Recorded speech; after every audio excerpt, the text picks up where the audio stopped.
A wannan app da zan nuna maka na Telegram za ka iya samun kuɗi for free, sai dai wannan yana ɗaukar dogon lokaci, amma za ka iya withdrawal instantly ta hanyar investment a cikin ainihin wannan application ko in ce a cikin wannan airdrop. Daga farko ka danna link da ke description na wannan bidiyo wanda kai tsaye zai ɗauke ka zuwa page kamar haka, sai ka danna akan play now. Kai tsaye za ka iya ƙirƙirar account successfully a cikin wannan, zai kawo ka wannan pagin, sai kai closing na ainihin wannan pop-up message da zai kawo maka. So kai tsaye za ka ga ya wuce da kai ta inda za ka ga free miner wadda za ka danna akan start mining ta fara mining. So ni already na danna ta, don haka ba za ka ga wannan button ba. So amfanin wannan miner shine za ta rika tara maka coins ɗinsu wanda za ka iya exchanging ɗin shi idan ya kai coins 2000 zuwa USDT ka yi withdrawal successfully kamar da zan nuna muku dai a nan gaba a cikin wannan bidiyon. So idan ka duba ga wasu tax nan da za ka iya yi completing ka samu. So abu na gaba za ka yi shine ka danna akan upgrade button. Kana danna akan upgrade button zai kawo ka a nan. So a nan za ka ga cewa miner wadda za ka iya upgrading ka saye domin ka ƙara samun coins da yawa. Misali wannan za ta baka coins 2000 a cikin 24 hours wanda price ɗinta shine $16. So kai tsaye za ka iya sayen wannan miner ɗin wanda a kullum za ta riƙa baka coins 2000. Idan ka duba ga wata miner nan ga price ɗinta nan. So kai tsaye sai ka zaɓi wadda kake so sai ka yi ainihin purchasing na wannan. Idan muka koma a home page misali kamar haka, za ka ga miner mu wannan free miner ce. So za mu zo mu danna akan me wato dashboard. So kai tsaye za ku ga cewa bana da komai, ma'ana ban da wata dola akan wannan ainihin dashboard ɗin. Sai ka danna akan recharge, zai kawo ka zuwa ainihin wannan page ɗin.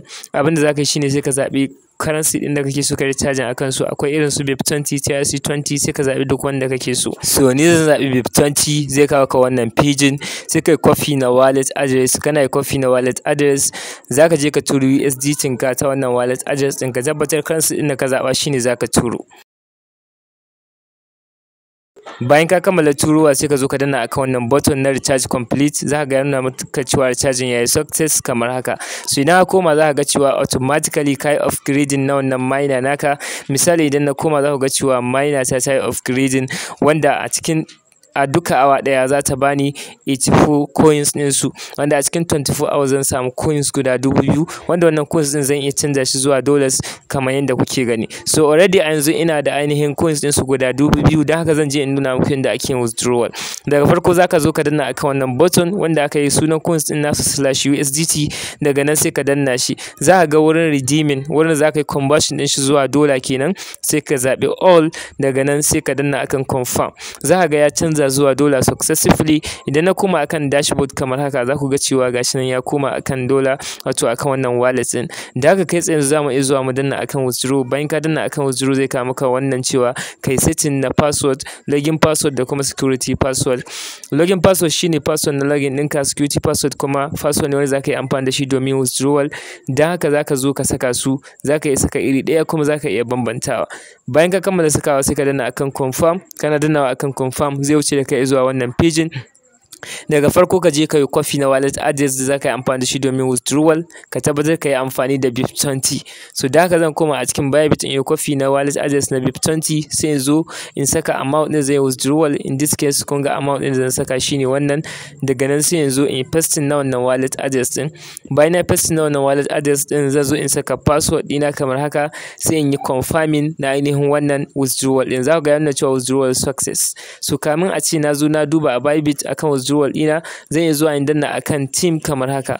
Wato abin da shafi invitation, za ku ga invitation link nan wanda kai tsaye za ka iya inviting na friends su join ta hanyar wannan link ɗin.